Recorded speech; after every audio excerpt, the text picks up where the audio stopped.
নমস্কার বন্ধুরা, কম্পিটিটিভের দুনিয়ায় আপনাদের প্রত্যেকে স্বাগত এবং আপনাদের সাথে আছে আমি পর্ণদীপ। আর আমরা যেমনটা কারেন্ট অ্যাফেয়ার্স অ্যানালাইসিস করি আজ তেমনই 3রা সেপ্টেম্বর 2020 কারেন্ট অ্যাফেয়ার্স নিয়ে আমরা চলে এসেছি। তো চলুন ভিডিওটা শুরু করা যাক। তার পূর্বে ছোট্ট একটি রিকোয়েস্ট, এগিয়ে চলো 2.0 চ্যানেলটি সাবস্ক্রাইব করতে ভুলবেন না। এই চ্যানেলে জেনারেল সায়েন্সের সমস্ত রকমের ভিডিও পাবেন এবং এই চ্যানেলের লিঙ্ক আমি আমার ডেসক্রিপশন বক্সে দিয়ে দেবো। আর আমার প্রতিটি কারেন্ট অ্যাফেয়ার্সের পিডিএফ পেতে এই এগিয়ে চলো টেলিগ্রাম চ্যানেলে অবশ্যই যোগদান করুন এবং আমি কিন্তু আমার এই চ্যানেলটার লিঙ্ক আমি আমার ডেসক্রিপশন বক্সে দিয়ে দেবো। তো চলুন শুরু করা যাক। আজকের প্রথম কারেন্ট অ্যাফেয়ার্স কী বলছে দেখুন। MOD অর্থাৎ ministry of defence science contracts. তো মিনিস্ট্রি অফ ডিফেন্স 2580 কোটি টাকার একটা কন্ট্রাক্ট সাইন করেছে। তো কাদের সাথে? ইন্ডিয়ান কোম্পানিদের সাথে। তো এটা কিসের জন্য হচ্ছে? এই যে মেক ইন ইন্ডিয়া করে বারবার বলা হচ্ছে, তো এই মেক ইন ইন্ডিয়াকে প্রমোট করার জন্য কিন্তু মিনিস্ট্রি অফ ডিফেন্স 2580 কোটি টাকা এর কন্ট্রাক্ট সাইন করেছে ইন্ডিয়ার বিভিন্ন কোম্পানিগুলোর জন্য পিনাকা রেজিমেন্ট, ইন্ডিয়ান আর্মির পিনাকা রেজিমেন্টে সাপ্লাই দেওয়ার জন্য বিভিন্ন রকম তাদের অস্ত্র, তারপর বিভিন্ন রকম সরঞ্জাম।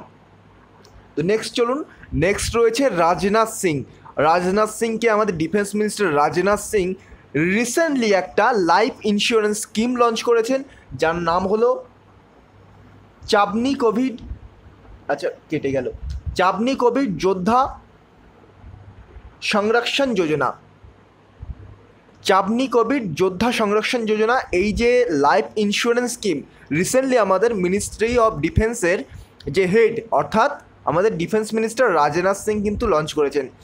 আর এখানে দেখুন, তো নেক্সট রয়েছে Japan announced JPY 50 billion as emergency loan. Japan কিন্তু ভারতে কোভিড-19 জন্য 50 বিলিয়ন লোন দিতে রাজি হয়েছে এবং 50 বিলিয়ন লোন দেবে ইন্ডিয়াকে। তো জাপানের সাথে ইন্ডিয়ার স্ট্র্যাটেজিক রিলেশন খুবই ভালো। জাপান সবসময় সাহায্য করে, কিন্তু এটা বলা ঠিক নয় যে জাপান সবসময় ভালো রিলেশন থাকবে।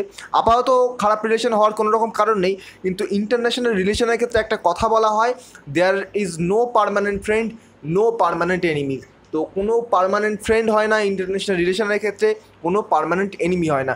যেমন দেখুন, আমি ছোট্ট একটা এক্সাম্পল দিচ্ছি ইউএসের সাথে, ইউনাইটেড স্টেটস অফ আমেরিকা।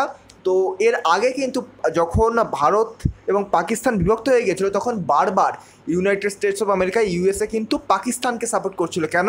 তার কারণ হলো ওরা ভাবছিল যে পাকিস্তানে শুধু মুসলিম মেজরিটি কান্ট্রি পাকিস্তান। তো সেহেতু পাকিস্তানকে যদি আমরা সাপোর্ট করি, পাকিস্তানে কখনো কোনো রকম প্রবলেম হবে না, কেননা শুধুমাত্র একটা জাতি রয়েছে, একটা রিলিজিয়ান রয়েছে, তাই ওদের মধ্যে একটা ইউনিটি থাকবে। তো ধীরে ধীরে আমেরিকার এই যে ভুল ভাবনা, এটা ভেঙে গেল যখন এই যে 2001 সালে পার্লামেন্ট অ্যাটাক হলো ভারতে, তারপরে আপনার আমেরিকায় যে 26/11 অ্যাটাক হলো। তো এই সব ঘটনার পরে আমেরিকার কিন্তু ভুল ভেঙে গেল ধীরে ধীরে। তো ভারতকে ওরা ভেবেছিল যে ভারতে ডাইভার্সিটি প্রচুর, ভারতে একদিকে দক্ষিণ ভারতে যেমন তামিল তেলেগু কথা বলে, পূর্ব ভারতে বাংলায় কথা বলে, তারপর ত্রিপুরাতেও বাংলা কথা বলে, তারপর উত্তর ভারতে হিন্দিতে কথা বলে, মধ্য ভারতে হিন্দিতে কথা বলে।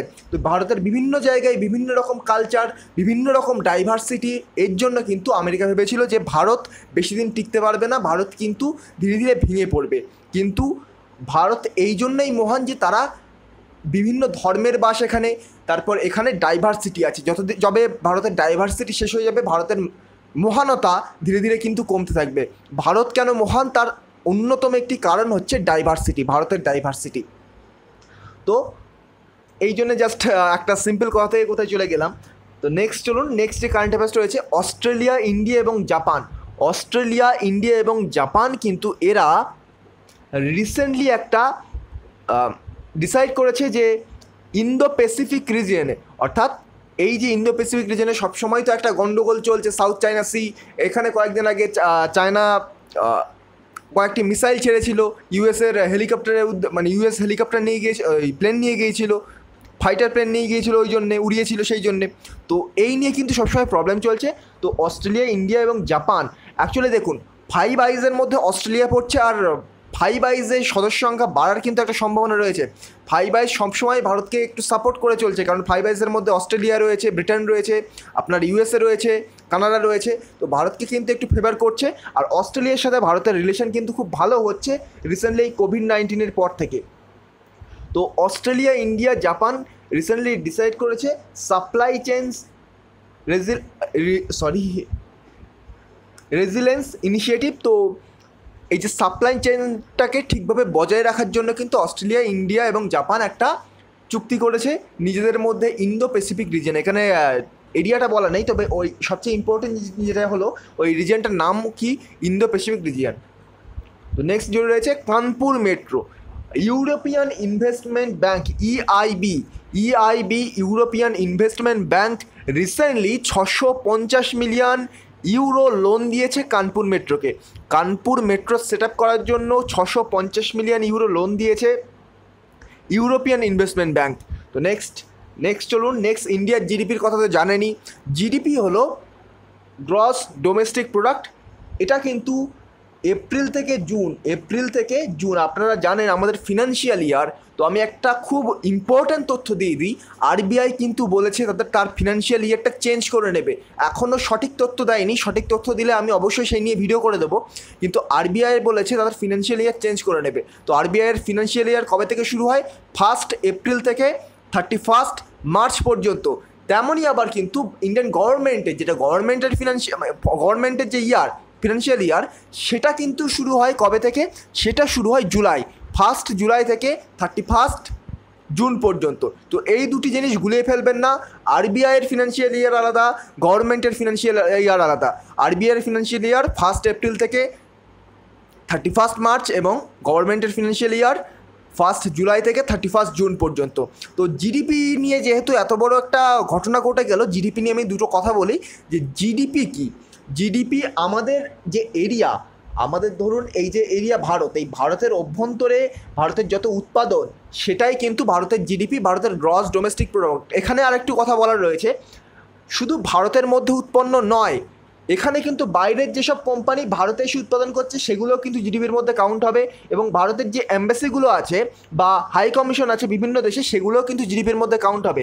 আর একটা জিনিস, ধরুন এই যে ভারতের এই যে উপকূল এরিয়ার 200 নটিক্যাল মাইল এরিয়ার মধ্যে কিন্তু যে উৎপাদন, যেমন ধরুন মাছ ধরছে কোনো কেউ ধরুন মাছ ধরছে, বিজনেস করছে, এই এরিয়ায় 200 নটিক্যাল মাইলের মধ্যে যারা বিজনেস করছে ওখানকার যে জিডিপি সেটাও কিন্তু ধরা হবে। তারপর আন্দামান নিকোবর দ্বীপপুঞ্জের ওই এরিয়াটাও কিন্তু ধরা হবে। এটা মেনল্যান্ড ইন্ডিয়ার, তো ওগুলোও কিন্তু ভারতের জিডিপির মধ্যে ধরা হবে। তো এটা নিয়ে আমি কিন্তু ডিটেলড লেকচার নিয়েছি ইন্ডিয়ান ইকোনমিতে। আমি প্রথম লেকচারেই কিন্তু আমি জিডিপি সম্পর্কে আলোচনা করেছিলাম। আর ইন্ডিয়ান ইকোনমি রমেশ সিং কিন্তু কন্টিনিউ হচ্ছে। তো আপনারা রেগুলার লেকচারটা দেখতে থাকুন, কোনো রকম প্রবলেম হবে না। ওই সিরিজটা যদি আপনারা কমপ্লিট করতে পারেন তাহলে কোনো রকম পরীক্ষায় কোনো রকম প্রবলেম কিন্তু হবে না, আমি এটা গ্যারান্টি দিচ্ছি। শুধুমাত্র ইউপিএসসি বাদ দিয়ে, আমি ইউপিএসসি দিয়ে গ্যারান্টি দিতে পারবো না। তো বাকি পরীক্ষায় কোনো রকম প্রবলেম হবে না, এটা কথা দিতে পারি। তো নেক্সট রয়েছে সিবিডিটি চেয়ারম্যান প্রমোদ চন্দ্র